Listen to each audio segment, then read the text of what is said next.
नमस्कार, मैं हूं अजय कुमार। आप देख रहे हैं देसी अड्डा। राजनीति गलियारे में जहां एक तरफ एनडीए 400 के पार का नारा दे रही है, वहीं दूसरी तरफ कांग्रेस भी कमर कस के तैयार है। बिहार में ताजा खबर है कि कांग्रेस भी 9 सीटों पर अपनी दावेदारी पेश करने जा रही है। क्या इस 9 दावेदारी को लेकर राष्ट्रीय जनता दल के साथ जो उनका गठबंधन है उसमें सामंजस्य बन पाएगा या नहीं? इसी बातों को लेकर आज हम बैठे हैं राकेश तिवारी जी के साथ। तो आइए जानते हैं और उस 9 सीटों के बारे में चर्चा करते हैं जिस पर कांग्रेस की दावेदारी है। राकेश जी नमस्कार। धन्यवाद। आप ताजा खबर है कि कांग्रेस ने 9 सीटों पर दावेदारी ठोक दी है बिहार में। क्या राष्ट्रीय जनता दल के नेता मान जाएंगे? देखिए अजय जी, ये कोई नया दावेदारी उसका नहीं है। कांग्रेस शुरू से ही ये दावेदारी कर रही है, क्योंकि 19 के चुनाव में कांग्रेस 9 सीटों पर चुनाव लड़ी थी जी। और जिस चुनाव में आरजेडी को एक भी सीट नहीं मिला, उस चुनाव में भी कांग्रेस ने एक सीट जीता था, जो सीट है किशनगंज का। किशनगंज में डॉक्टर मोहम्मद जावेद जो है वो चुनाव जीत गए कांग्रेस के टिकट पर।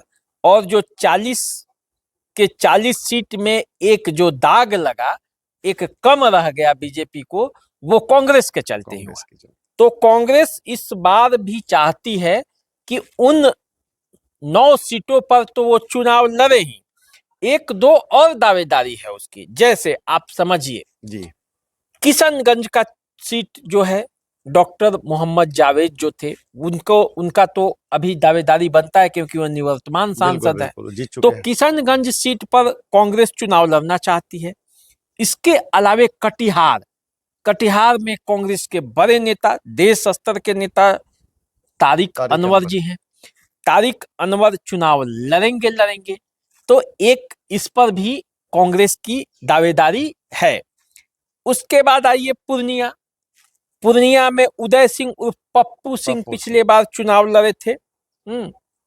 इस बार वहां से पप्पू यादव पहुंच रहे हैं और पप्पू यादव को ऐसा माना जा रहा है कि इस बार कांग्रेस चुनावी मैदान में उतारने वाली है। अब पप्पू यादव की राजनीतिक हैसियत तो आप समझ ही रहे हैं। बिल्कुल। तो पप्पू यादव के भरोसे पूर्णिया के सीट पर प्रबल दावेदारी है और ये माना जा रहा है कि पप्पू यादव ने कांग्रेस से बातचीत कर ली है, पूरी सहमति बन गई है और पूर्णिया की सीट पर पप्पू यादव कांग्रेस से चुनाव लड़ने जा रहे हैं। इतना तक आगे बात बढ़ चुकी है जी। तो ये पूर्णिया सीट हो गया।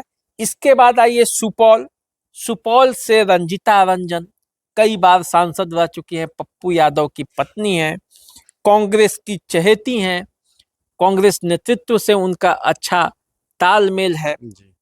तो एक रंजिता रंजन चुनाव उनकी सीट है, वहां से वो सांसद रही हैं। पिछले चुनाव में भी अच्छा खासा वोट आया है।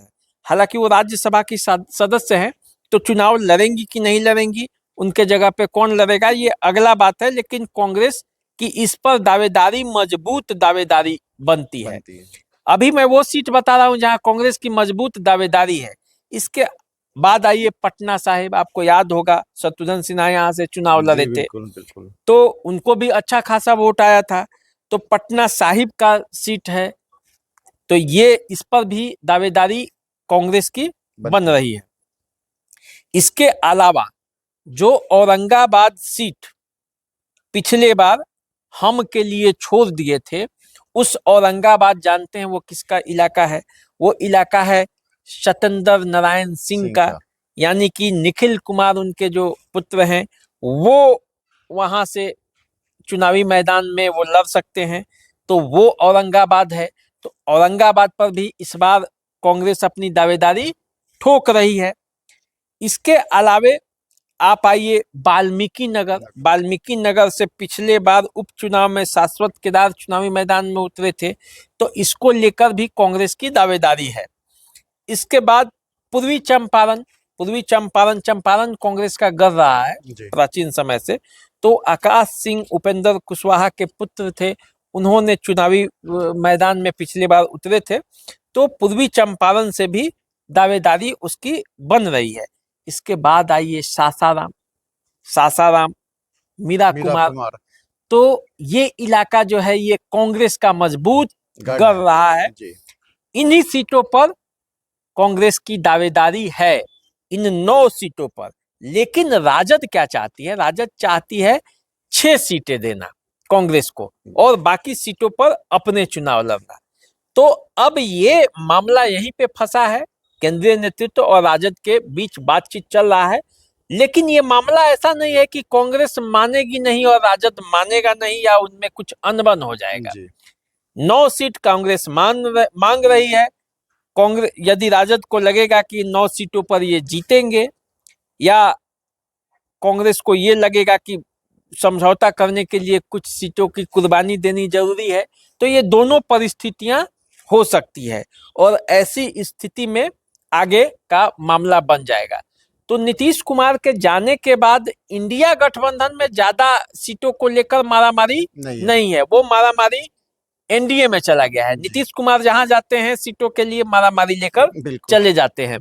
तो ये समझिए कि कांग्रेस के लिए भी आराम है, सीटों के तालमेल में कोई दिक्कत नहीं होने जा रहा है और राजद के लिए भी आराम है। अब सीटें यहाँ पर्याप्त है और सीटें मिलेंगी भी और हो सकता है कि इन 9 सीटों पर कांग्रेस चुनावी मैदान में उतर जाए। आप इसे देख सकते हैं क्योंकि बहुत महत्वपूर्ण सब नेता हैं और सब रिजल्ट ओरिएंटेड नेता हैं। अब चुनावी बाजी तो कभी कोई जीत जाता है, कभी कोई हार जाता है और ये तो चलते रहता है। लेकिन राजनीति में तो सबको चुनाव लड़ना है, तो इसलिए कांग्रेस की दावेदारी मजबूत है। तो अभी राकेश जी से आप कांग्रेस की जो दावेदारी है 9 सीटों का, उसका एक एक सीट का विश्लेषण सुन रहे थे। सबकी अपनी अपनी दावेदारी है। अब इस दावेदारी पे मुहर कब तक लगती है, इसका इंतजार कीजिए। तब तक के लिए नमस्कार, धन्यवाद।